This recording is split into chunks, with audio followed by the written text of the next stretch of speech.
Salut à toi, footineur. Salut à toi, foutineuse. Et bienvenue dans la foutine. Jingle. Ouais. La foutine. Aujourd'hui, on reçoit une véritable machine de guerre.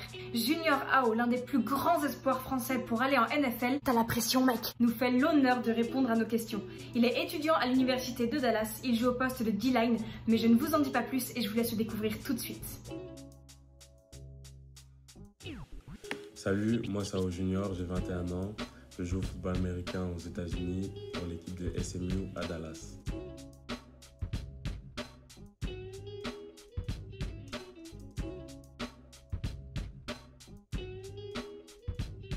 Bon, je viens de Nice, en France, donc j'ai commencé le football américain à Nice. Donc ma première année, j'étais surclassé en équipe de France U19.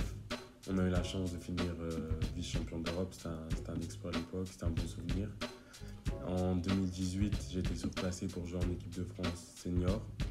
Et cette année, on a fini champion d'Europe, donc c'était magnifique. Mes performances durant cette saison et au championnat d'Europe m'ont permis de me faire repérer.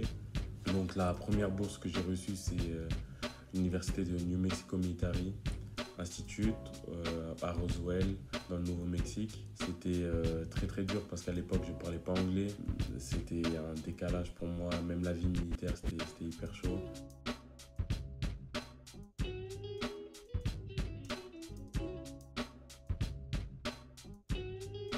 J'ai passé mon diplôme, j'ai fait plein de camps durant l'été dans différentes universités aux États-Unis, dont Oregon, Alabama, Auburn, LSU. J'ai été MVP à Oregon, j'ai fait de super résultats à Auburn, LSU, qui étaient hyper chauds sur moi, qui m'ont fait faire des visites, tout ça. Et au final, j'ai choisi SMU parce que c'était l'endroit qui correspondait le mieux pour moi. Covid, ça a rendu les choses très compliquées. Donc on a eu un protocole qui était très strict, comme en NBA, avec la bulle, où on essaye de voir le moins de personnes possible. Donc à part voir ma fiancée, même la pauvre, elle ne pouvait pas trop sortir durant cette saison pour éviter que je puisse être contaminé et que justement je contamine mes coéquipiers. Donc à part foot, entraînement de muscu et cours, c'est tout.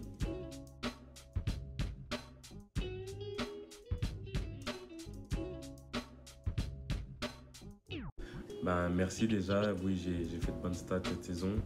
Mes coachs ils étaient contents, après ils vont pas sauter au plafond non plus, ils m'ont recruté de junior collège. Donc ils sont contents parce qu'en plus d'être prêt à jouer, j'ai performé. Donc maintenant ce qu'ils veulent c'est que l'année prochaine ma place, je continue à monter en puissance et que je m'impose un peu comme un leader dans l'équipe, c'est ce qu'ils m'ont fait comprendre. Donc c'est de très bonnes choses. C'est le travail, j'ai commencé quand j'avais 15 ans, mais avant ça j'ai fait beaucoup d'arts martiaux. À plutôt haut niveau, j'ai été champion de France de judo plusieurs fois, j'ai été vice-champion de France en karaté. Donc j'ai toujours fait du sport à haut niveau entre guillemets. Quand j'ai commencé, je me suis dit je veux percer et je vais percer. Donc ma première année, j'ai eu la chance dans l'équipe de France, c'était mon plus gros objectif à l'époque. Ensuite, j'ai commencé à penser aux États-Unis. À chaque fois, j'ai cherché où ça va être le mieux pour moi, où je vais me développer le plus rapidement, où je peux avoir des contacts, où je peux trouver le meilleur coaching et tout. On peut rencontrer de bonnes personnes des fois et de mauvaises personnes d'autres fois, donc voilà, mais au final, je suis ici, donc c'est génial.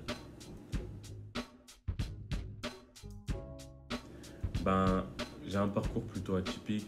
J'avais pour but de pouvoir aller aux États-Unis et on m'a dit plein de trucs et tout.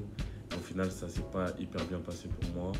Du coup, ensuite, j'ai arrêté mes études pendant 2 ans. J'ai continué à être à fond dans le foot, mais vu que j'étais plus en cours et tout, forcément, je savais pas trop comment j'allais réaliser mon rêve.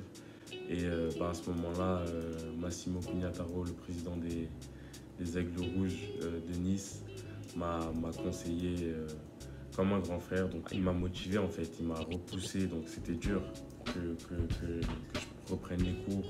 Il m'a poussé pour que j'apprenne l'anglais, pour que je fasse les meilleurs choix, que j'aille dans tel club ou pas tel club, que je fasse les meilleures choses, les meilleurs choix pour pouvoir évoluer. Donc il m'a beaucoup conseillé. Et un grand merci à toi, Massimo, d'ailleurs, encore. Et après, tout au long de ma carrière, du coup, j'ai rencontré des personnes formidables de partout, d'ailleurs, vraiment. Donc voilà. J'ai su que j'allais le réussir. Pour moi, échouer, c'est pas une option. Après, il y a beaucoup de haineux, comme partout, qui... Non, c'est pas possible, ou ci, ou ça. Mais ouais, en réalité, je suis pas choqué, sans prétention. Mais je suis hyper reconnaissant de ce qui m'arrive. Je me sens béni. Pour moi, c'est une bénédiction. Je joue sur le terrain de T1 et tout, même si je suis hyper reconnaissant ou je performe, je suis pas choqué parce que j'ai vraiment travaillé très dur pour ça. Je me suis mis dans des situations très compliquées pour ça et je l'ai toujours fait. Depuis que je suis petit, j'ai toujours travaillé très dur à ce niveau-là. Donc non, je suis pas... Je savais que j'allais arriver à ce niveau-là. Ouais. Donc mes objectifs à court terme, c'est de continuer à progresser. Donc là, ce que j'ai fait, c'est bien, mais maintenant, il faut progresser. À moyen terme, c'est progresser. À long terme, c'est progresser et avoir le niveau nécessaire pour être le plus fort, pour être hyper dominant, pas juste bon, très bon, je vais être dominant et mettre tout le monde d'accord. La NFL, j'ai encore 3 ans d'éligibilité. Normalement, j'aurais eu 2 ans après cette année, mais avec Covid, la NCAA a rajouté une année. Donc, moi, je travaille, je joue et mes performances feront que j'irai à la NFL au bon moment. Donc, mon but, bien sûr, c'est d'y aller le plus vite possible. Mais j'ai encore beaucoup de travail, beaucoup de niveaux à prendre. Mon truc, c'est l'impatience. Je vais être le plus fort tout de suite, nainana. Donc, la NFL bientôt, je l'espère. Ils font en sorte qu'on garde la forme. Le lundi, c'est censé être le jour de repos. Mardi, on a entraînement. Mercredi, on a entraînement plus muscu. Jeudi, on a entraînement plus muscu en général. Vendredi, on avait entraînement light parce qu'on part le vendredi après-midi. Samedi, on a les matchs. Le dimanche matin, on a du conditioning, donc on court, tout ça, plus muscu. Et lundi, ça reprend avec la muscu. Donc, on n'a pas eu de jour de repos de août à peu près à novembre. Durant le mois de novembre, ils nous ont un peu plus donné de jours de repos. Donc voilà, c'était très intensif et c'est le seul moyen de rester en forme, mais c'était hyper dur.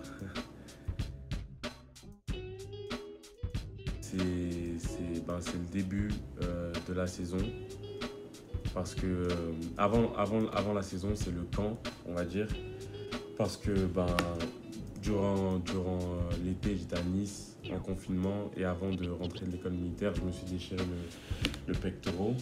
Et avec Covid, en fait, quand je suis rentré des États-Unis, c'était un peu en urgence, normalement je devais rester plus longtemps là-bas.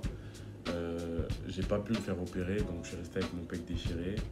J'ai pris du poids, j'étais hors shape, je pouvais pas courir, j'étais vraiment... Je pouvais pas faire de sport du tout parce que du coup, j'avais le pec qui était détaché, le tendon, tout ça, donc c'est chaud. Pour pouvoir rentrer aux États-Unis, j'ai dû faire 2 semaines de quarantaine au Mexique. Et après ces 2 semaines de quarantaine au Mexique, j'étais encore 2 semaines en quarantaine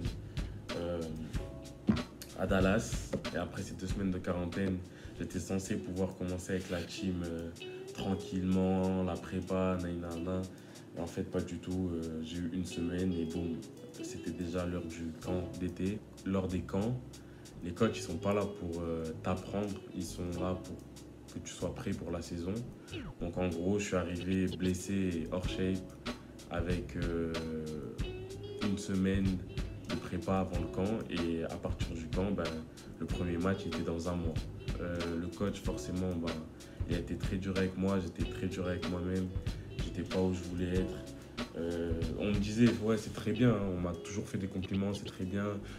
L'image du nouveau qui joue bien pour un nouveau ou je sais pas quoi, c'est pas ce que je veux avoir. Moi, je veux performer et il n'y a pas de t'es français, t'es blessé, je veux être le meilleur, c'est tout. Donc au final, ça a payé parce que j'ai fini la saison avec le plus de sacs à SMU. Mais au début, c'était très très dur. Au début, c'était la différence de technique, que je me remette en forme, tout ça, c'était chaud. Donc j'étais pas heureux du tout. En équipe de France, en 2018, le championnat d'Europe, quand on était champion d'Europe, c'était magnifique, c'était incroyable. J'étais vraiment content. Et cette année aussi, du coup à SMU, au match contre Memphis, déjà la semaine d'avant, le match d'avant, je finis meilleur joueur défensif. Et après, le match contre Memphis, je crois, on n'avait pas battu Memphis depuis plus de 13 ans, un truc comme ça, ou 10 ans. On perd, donc il reste 1 minute de jeu, je sac le quarterback, je provoque le fumble, on récupère la balle et on marque ensuite. Donc on gagne le match et c'est là, à ce moment-là, donc avec ces 2 semaines d'affilée où je performe, que tout le monde a dit ok, Junior, il est chaud. Et voilà, maintenant les coachs, ils sont hyper satisfaits, ils veulent que je sois un leader dans les prochaines années. Donc c'est un bon souvenir parce que tout part de ce match-là. En fait, j'ai dû faire, je sais pas, 2 mois et demi de quarantaine, la quarantaine de France, plus les 2 semaines au Mexique, plus les 2 semaines ensuite à SMU et tout, c'était très chaud. Et donc je suis parti au Mexique tout seul en espérant, je sais pas, être capable de rentrer aux États-Unis. J'étais même pas sûr que après ces 2 semaines de quarantaine au Mexique, forcément, j'aurais pu rentrer aux États-Unis. C'était un peu chaud en plein Covid et tout, mais j'ai rencontré des gens formidables. Dédicace à Marco, il comprend pas le français, mais dédicace quand même. Ils m'ont aidé à me préparer, ils m'ont entraîné sur la plage, donc tous les jours au Mexique. Donc je prenais le bus et j'allais sur la plage et je m'entraînais de 6h à 10h, je crois. Et comme c'était sur la plage, je rentrais, j'avais du sable partout et tout. Et je pense que j'étais à Cancun, donc dans un petit endroit, tu vois. Et donc les gens dans le bus, ils me prenaient pour un pêcheur. Je m'en souviens, c'était fou, tu vois. J'étais le seul qui était tout sale dans le bus et tout. Et je rentrais, je me lavais, je mangeais, je dormais un peu, je retournais m'entraîner pareil sur la plage jusqu'au soir. Et pourtant, quand je suis arrivé à SMU, j'étais quand même pas au top. Mais ils m'ont beaucoup aidé. Et donc c'est une grosse anecdote parce que dans ce parcours, on rencontre des gens formidables. Continuez, vous faites du lourd. Vous mettez en avant des jeunes qui font des bonnes choses. Et c'est important. Et aussi, force à tous les jeunes qui regardent. J'espère que ça va vous motiver. Et force à vous tous. Merci à tous d'avoir regardé la vidéo. Si elle vous a plu, n'hésitez surtout pas à la partager, la commenter, la liker et abonnez-vous.